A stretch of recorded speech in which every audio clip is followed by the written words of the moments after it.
What did he say his name was? Gebatron.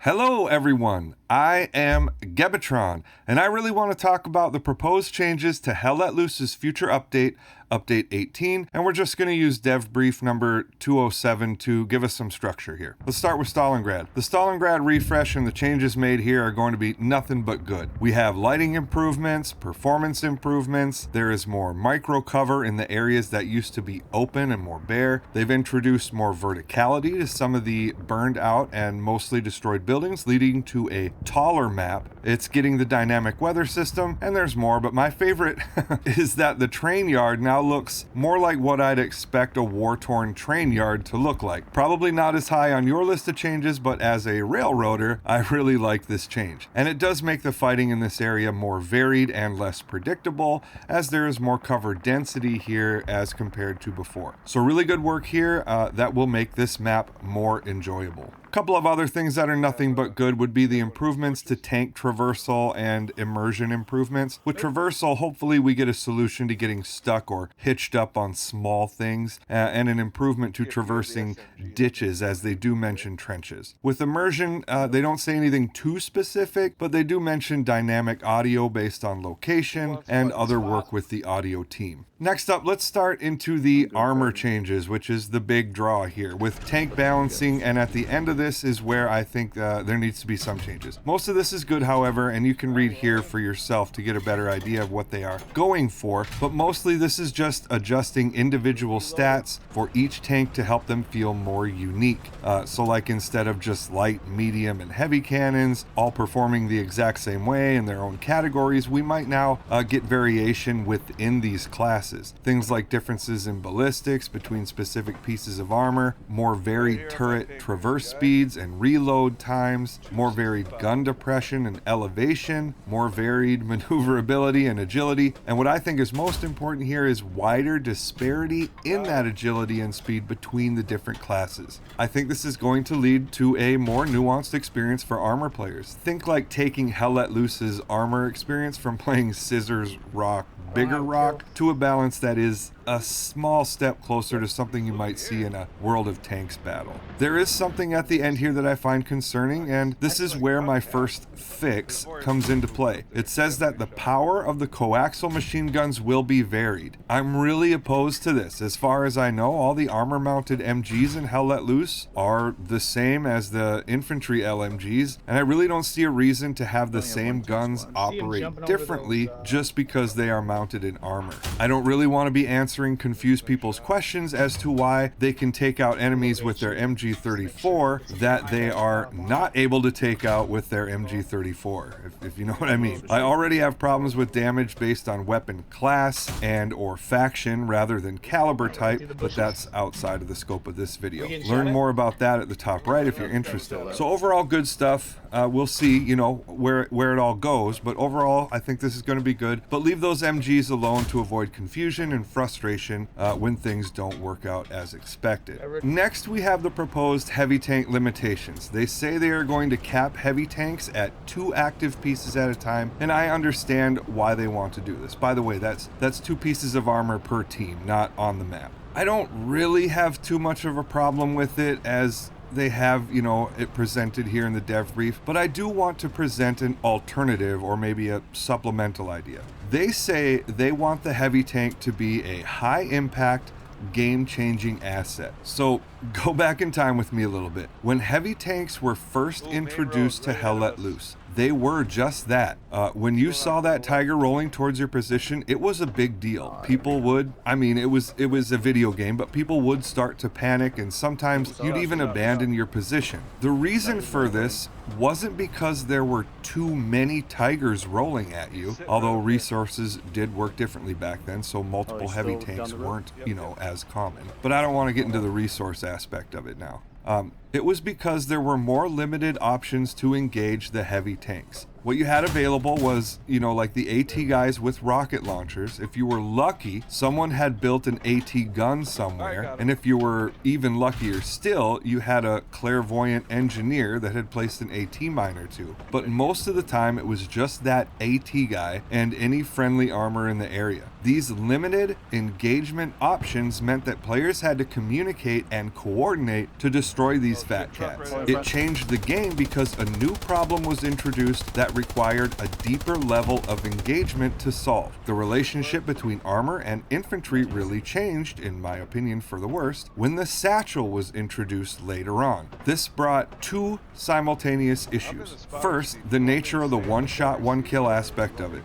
Maybe it's okay if that happens to your light and medium armor. After all, those are more mobile vehicles. But I don't think one satchel should destroy a heavy tank. And I've talked about this in many other videos. But the other issue is that they are so numerous. Not only does the AT role have access to them, so do engineers and the assault role. So there are too many potent and powerful weapons and too much access to those weapons. And that wider access means that engaging and destroying heavy tanks is also decentralized. Where before, seeing a heavy tank, and wanting to take it out required coordination, now it's just business as usual. I'll just mark it and within minutes, something from somewhere has taken it out. There's just too many flies able to swarm around these tanks for it to be an engaging aspect of the game. So if you're going to limit heavy tanks, then you either need to decrease satchel access or make it so heavy tanks can't be destroyed by a single satchel, or both, or change how much damage tanks can take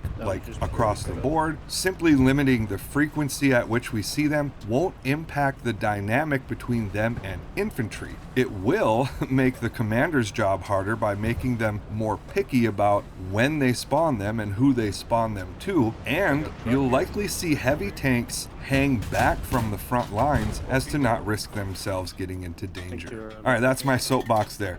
Now on to the Tinkerer loadout, which I think was the most controversial proposed change, and on the surface I can understand why. It feels like a perk or something that you'd find in a different video game like Enlisted or Battlefield, and Hell Let Loose players usually like to feel like they are playing a game that has differentiated itself from those games with more authenticity. But I don't think there is anything really inauthentic about these changes at all. There's plenty of evidence that World War II tank crews did these types of things to their tanks, especially armor bracing. Whether it was adding sandbags, concrete, spare tracks, welding on plates in the field, all these things were done even if it was recommended that they shouldn't do it as to not cause stress on the vehicles. So it makes sense we could do something similar in game at the cost of mobility or some other stat. Same with turret tuning to a degree. Hydraulic systems can be manipulated. I used to do this on my tie inserter all the time to get the max power while maintaining smooth operation, and that would change over time or in the environment you were working in.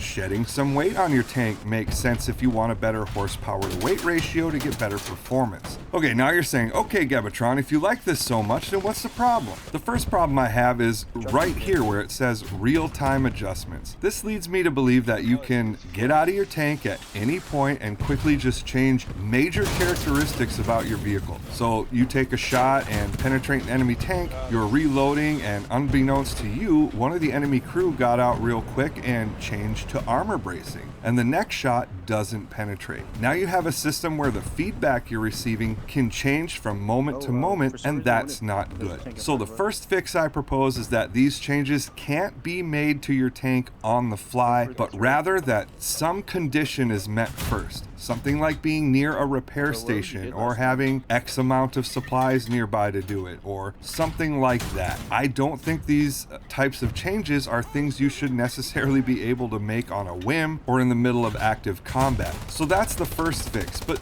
then how do you know what you're up against? This is where there needs to be visual indications of what you're up against. A tank with armor bracing needs to have extra tracks or sandbags or logs or concrete or something like that that lets the player know that the enemy has armor bracing. A tank with extra mobility needs to have all the spare track, spare tools. In the case of the Panzer IV here, these extra track mud flap things, extra road wheels, etc. removed. Without these visual indicators, this system feels cheap, unfinished, and most importantly, just not fun to engage in, and the ability to change these features on the fly without any coordination or effort makes it feel inauthentic. So I think this Tinkerer stuff could be good, but not without these fixes. This is a work in progress though, and some people were able to find this system hidden in the last PTE, but it was clear it wasn't supposed to be there, and clearly no real information could be drawn from what was there. This whole thing got a fair amount of pushback though, so we will see where they go. I really hope they don't abandon it, but rather make the fixes proposed here to make it feel more authentic and help make it feel more like it fits inside of the Hell Let Loose universe. Alright, on to being able to pick up supplies. It reads, only the player who placed down the supply box can pick them back up. Perfect. Other team members cannot pick up friendly supply boxes. Again, perfect. Here it says, this does not affect commander supply drops or supply truck drops. Excellent. My problem is with this line here. The supply box cannot be picked up if any of the supplies have been used. Then honestly, what's the point? The idea of having a game mechanic in place to bail out players that weren't communicating before dropping supplies or that weren't paying attention is something I'm just not interested in. But Gebatron, what if I made a mistake? Well, then you'll have to deal with those consequences. If it works this way,